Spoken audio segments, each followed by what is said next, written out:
I walked into the studio one day laughing, and she said, "What are you laughing about?" And I said, "Somebody outside just asked me if I was an artist." And she said, "What did you say?" And I said, "No, of course. What do you think I said?" And she said, "Susan, have you looked at your work lately?" And that was the day I found out I was an artist. Please welcome to the Inspiration Place, Susan Combe. Let us catch our listeners up because it's kind of a big deal that you started at 50. I don't know too many people who switch directions and then stick with it for, I want to say 28 years. Is that right? It is correct. Yes, exactly. And what's really amazing, which we're going to unpack today, is not only have you committed yourself fully to being an artist, but you're continuing to challenge yourself with both your art and your art career. And you just don't seem to let your age stop you. But let's dial back first and set the stage to how you discovered art 28 years ago. Well, 28 years ago, my husband got sick and I had a business and I loved it and was doing fine. But his doctor said he needed to move to a quieter community, which meant I had to sell my business, which I did. And we moved to a smaller community and I didn't know anyone and I didn't have a focus because I'd been in this business and it was gone. What was that business? I had a promotional agency. I was in public relations and marketing. So here I was, a business person without a business and not very happy. And my husband and I went to a fundraising auction for a little theater that was going under. And there were these 4 art lessons on a silent auction, and he bought them for me for $20. Did you ask him to buy them for you or he just decided? No, he just bought them for me. What a great story. He thought that I was working on a children's book because I like to write, and he thought that I would like to learn to draw. I said, "I don't have any talent. I don't do art." And he said, "Well, why don't you just go and see what it's about?" So I did. And that was the moment of my starting to find a new life. And what kind of art was it then? I know that probably had nothing to do with the kind of art you do now, but what was those first classes? The first classes were drawing a sphere and just trying to get dimensions and shapes. I was drawing these giant, simple shapes and just trying to learn how to control a pencil. And at the end of the 4 weeks, I said to the teacher, "Well, do you think that I can learn to do some stick figure kind of things to show somebody that I want them to illustrate my book kind of in this way?" I wasn't anywhere near illustrating a book. I was just saying, here are my ideas. Can I put them down with a simple, I think maybe Shel Silverstein kind of drawings was my fantasy, that I would be able to just do some pen drawings. And so she said, sure, and sent me to buy some acrylics and some brushes and supplies, and started teaching me how to paint some childlike things flat on the canvas. So I started developing characters in a flat style that was very simple. And after a few months of that, my teacher said to me, "You're doing a really good job, but I think it would help you if you did a more serious painting." And she sent me back to the art store to get oils and gave me an assignment to do a real painting with dimension and a lot of technique. And that painting took me, I think, 2 months to do, working on it every day for 2 months. I'm making a long story longer, but I ended up with a master teacher with these 4 art lessons. And after a year of going every day, every week for a lesson, and then painting every day in between, because I felt like I had to catch up with everybody who'd been painting for years, that I didn't have the same kind of skills they did. I walked into the studio one day laughing, and she said, "What are you laughing about?" And I said, "Somebody outside just asked me if I was an artist." And she said, "What did you say?" And I said, "No, of course. What do you think I said?" And she said, "Susan, have you looked at your work lately?"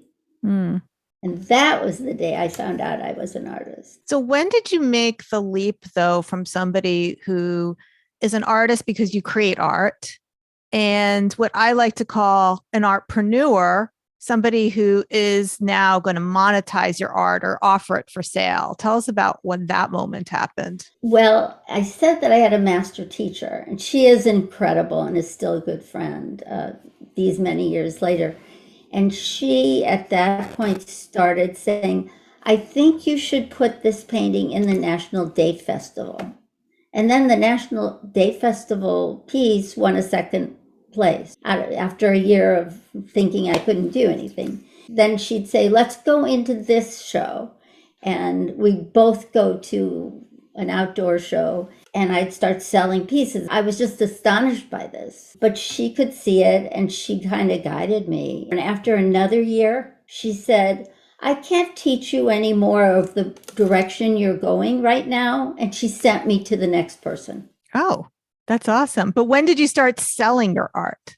Jane Beeman, who was that first mentor, had a studio with a school in it and then had little small studios for artists. And so she gave me one of the studios and there was a weekly art walk. And as soon as I was in that studio and participating in the art walk, I started selling art. Okay. It was after only a year. Do you still remember the first painting you sold? I do. I remember it. Yes. It was an abstract called The Wedding. It was I don't know, maybe 5 by 7 or 8 by 10. And a couple from out of state wandered in and fell in love with it and paid what for at that time for me was a lot of money for it. And I was just amazed. I was amazed. I loved the painting, but so that somebody else loved it too was pretty astonishing to me. Is it ever hard for you to part with art when it's for sale? It used to be. In those days, it was very hard because every painting was a lesson. So that I sort of line them up and say, okay, I learned this here, and I learned this here, and I learned this here. So it was kind of my notes. And after a while, I just said, you can't do this anymore. You have to really be able to let these things have their own life and go to a new home. And that's actually one of the most amazing things about being an artist is seeing how these paintings that start on the easel turn into something else. You know, that it's a communications and you put so much into it. And then when they get framed and placed in another home, and the art has its own home now, Yeah. and it's removed. I've been invited to see how my work looks in someone else's house. And it's astonishing because it completes the communication cycle. Yes. And it takes on a completely different feel and meaning.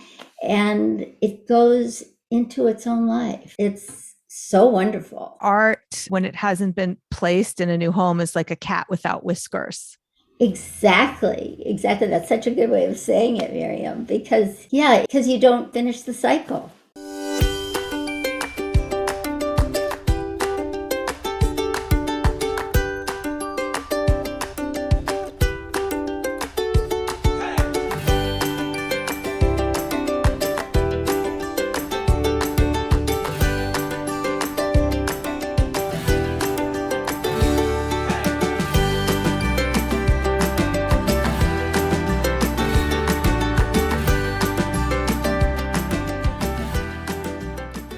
We're going to fast forward a little bit more and talk about our work together and the LA Art Show because there's so many lessons to unpack there. I am so grateful to them, to all of them, to my husband and to all those teachers, these wonderful mentors that I had who've just given so much of themselves to me because it opened up a whole world to me. And art means more than a subject to me. Art's like a meditation. You know, I'm 78 years old and that's before my birthday next week. So things sometimes hurt. And when I'm painting, there's no pain. And when I'm painting, I don't have any sense of time. It's just a place that I go that's satisfying and it's a happy place for me, and I'm creative and I try new things, and my age doesn't matter.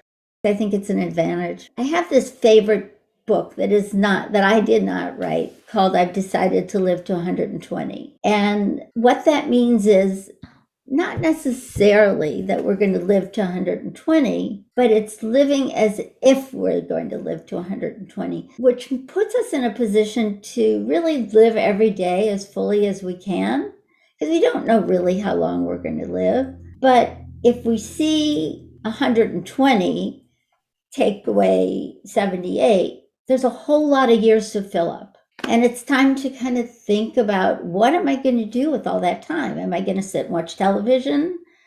Am I going to take pills? Am I going to have things operate? I don't know. For me, the idea of being able to be creative and productive and to constantly grow in my learning and in my contribution to the world, Yeah. it's really exciting. And so I can think toward 120, and it's not relevant except that it opens the world to me. I love that philosophy. So what I love about you, Susan, I get so many emails from people saying, I can't do this. I leave me alone. I'm 70. I'm like, what are you talking about? I have a client who's turning 79. So I don't know why you've given up. Right. Some of us haven't given up yet. Yeah. Yeah. And why should we? Right. Why should we? And I actually think that's really the true meaning behind, there's a Picasso quote that it's easy to be an artist when you're a child. The hard thing is to be an artist when you're an adult. I think it's usually interpreted, or maybe he even meant it, that it's about creating naive art. It's easy to create that naive art when you're young. But for me, it's always been that idea of as you know, you have so much ambition when you're young, and it's harder to have that as you get older. So the challenge is to continue to have that same ambition when you're older as when you were younger, to do all those things. And now I want to move into some of the work we've done together over the past year. So let's start off by, Susan, why don't you share with people who don't know, tell them about the LA Art Show, what it is, and why it's such a big deal. The LA Art Show has come to make LA a major center for art. It's a big art fair out of LA, and it keeps getting bigger and more important. And it's not easy to get into it. And I decided, once again, I had my life changed, and I was making new decisions of what can I do, because now my life's changed and I have to figure it out. So I developed a plan of what I was going to do, and I presented it to them as a proposal. And they have a committee that decides whether you can get in. And there was some back and forth, and they were excited with my idea and accepted me. So I took a 12-foot by 40-foot booth like a crazy person.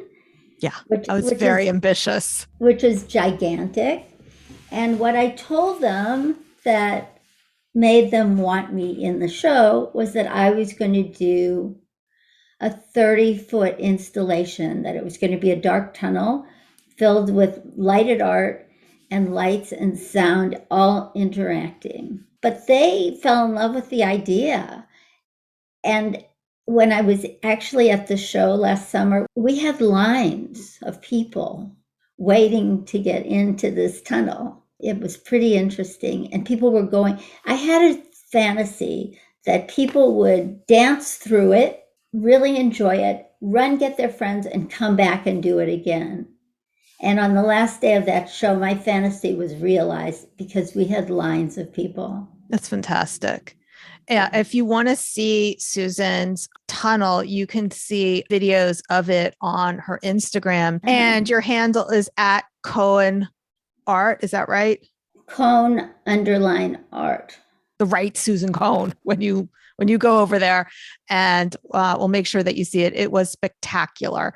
So a lot of her art, I'm going to describe it, and you can also help me describe it. So a lot of the art that she presented in the show she was very tightly curated. A lot of the art was, I would say, it's ink on mylar, ink on plastic. Is that right? Ink on plastic, yes. Usually clear plastic, though sometimes I'll use a mylar so it'll reflect. Yeah. Which is what made the light show so spectacular. So sometimes the lights were behind the plastic and putting the colors everywhere. Sometimes it was around, and it really was a truly three-dimensional experience, like an installation piece. The other thing that I really liked about Susan's art is it does have a connection to art history. So the two connections that I made with Susan's art would be both with the installation artist Yayoi Kusama, who does installation pieces where it's the experience of walking through, such as her Infinity Room, and also with Jasper Johns.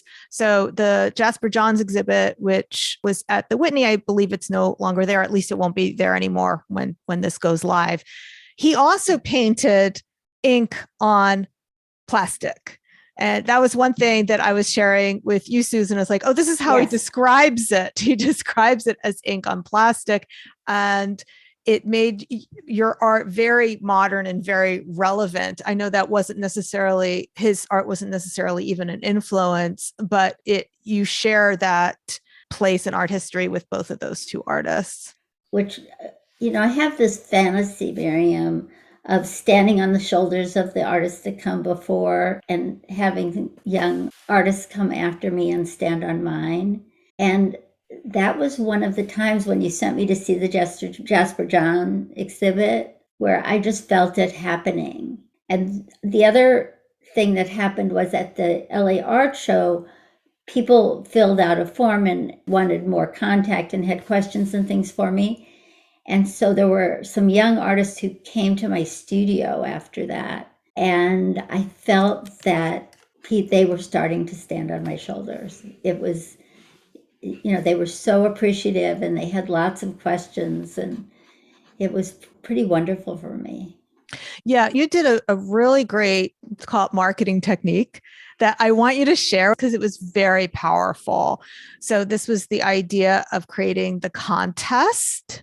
Would you like to describe that and share more? Yes, I sort of at the last minute, I created a card that was like a treasure hunt of the booth, and it listed the different ways I used ink on plastic in the booth, but to look different and to do different things. And so people could pick it up and walk around and check off boxes and then put their contact information and put it in a box. And I said that they would either win a studio visit or a small painting. So I ended up with a lot of studio visits because we had lots of winners. Yeah. So I remember, Susan, you telling me, well, I picked a winner and it was so great having them to my studio. I'm going to pick another winner. And they were like, let's make them all winners. They were all, yes, we did. And I had so many people come through and had these incredible interactions with people. I met these fabulous people of all ages who just really came in and exchanged ideas and loved seeing what the studio and asking me lots of questions and had ideas for me about selling and where to show, and sort of got involved in being part of my art.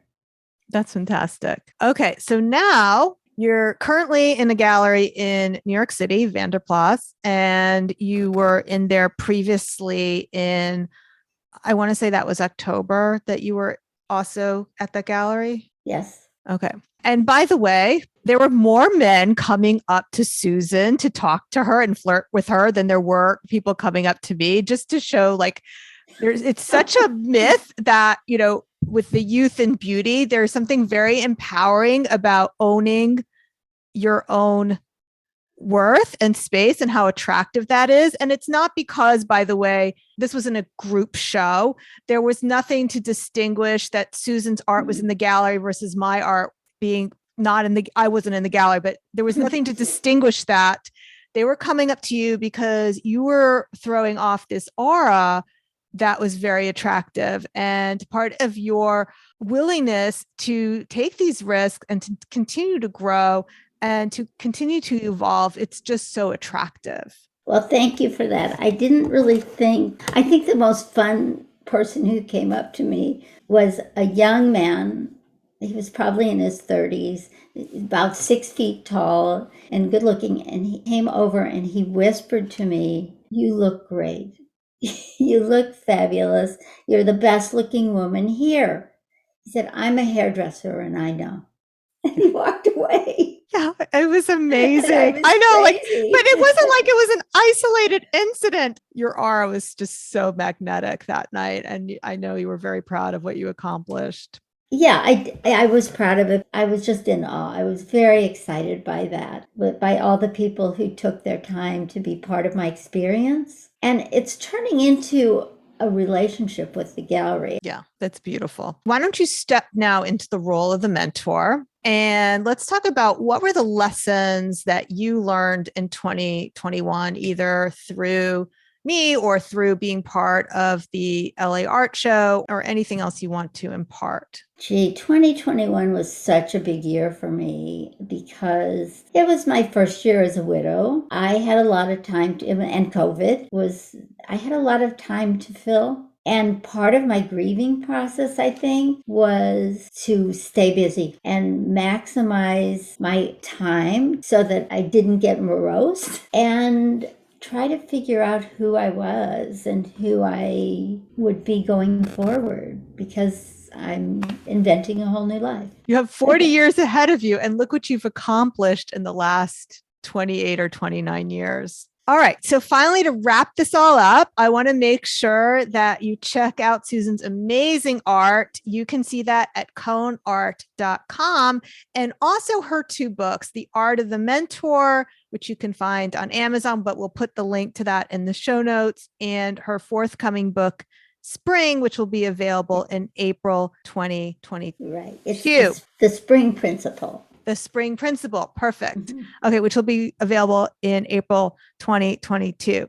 Susan, do you have any last words? I do. And I think what it is if I could do this, you can do anything. And I hope that you'll live your life fully every day. We have this life, and every day is a gift. Okay, that's beautiful. All right, my friend, don't forget, if you like this episode, you have to check out my free masterclass if you want the same success as Susan. And you can go to schulmanart.com/sell more art. Miriam, thank you so much. We've been talking all year, and you've really helped me to grow this year when I needed it so much. And thanks for having me today. It's just great. Well, it's super fun, and I'm sure everyone got a lot out of today's conversation. All right, my friend, thank you so much for being with me here today. I'll see you the same time, same place next week. Stay inspired.